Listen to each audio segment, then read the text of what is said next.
Ang lalambing, may pilay siya. Napilayan siya rito, may pilay siya. Hilutin ko lang mga boss, may pilay siya. Oh, tingnan nyo, hindi mapakali.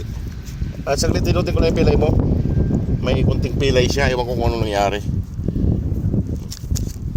Ha? Hilutin ko lang. Hindi ko ganong ban. Ito, dito banda. Saglit. Ayan mga boss. At hilutin natin kunti. Ayan, hindi siya mapakali. Nandito yung mga kapatid niya. Ayan o, yung kapatid niya. Isang pamilya sila nandito. Ayan o. At ilutin natin.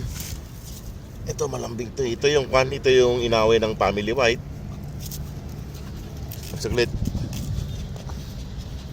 Papahilot din siya.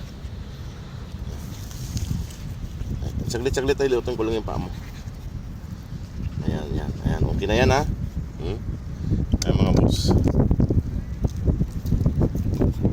Ba't nagkapilay? Ba't ka nagkapilay? Magkapatid yan mga yan. Hindi siya mapakali. Lalaki ng katawan nito mga to. Lalaki ng katawan ng mga to. Ayan, ito malambing tong isang kuti. At hilutin na. Saglit, huwag kang makulit. Huwag magulo. Ay mga boss, magulo siya. Hinilot ko yung paa niya. Aywan kung yan. Kumain na sila doon. Ang daming pagkain doon nilagay ng ibang lahi. Dalawang ibang lahi naglagay doon kanina. Tignan, nasasaktan yung paa niya. Okay na yan. At ako'y may pupuntahan pa. Kaya mga boss, may kunting pilay siya. At hinilot natin para naman maging okay siya. Laki ng katawan nito. Babaeng to. Ayan. Laki ng katawan niya mga boss. Ayan. Medyo okay na yung paa niya. At alis na rin ako. Kumain na sila doon mga boss. Kanina pagdating ko, kumakain silang lahat.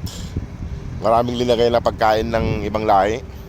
Galing sa mga restaurant, yung mga tira-tirang pagkain, diyan din na linalagay. Kaya maraming linalagay dyan. Halik-halik pa. Halik. Sige mga boss, at ako'y alis na rin at aakyat na rin sa accommodation. Yan na po yung accommodation namin. Ayan o. Tingnan nyo mga boss o, may pilay-pilay siya. Kaya hinilot natin ng kunti para naman gumaling yung pilay niya. Kasi kawawa pag mapilay. Ayan o, medyo okay na ang ilakad niya. Napilay siya ng kunti eh. Ayan. O sige na.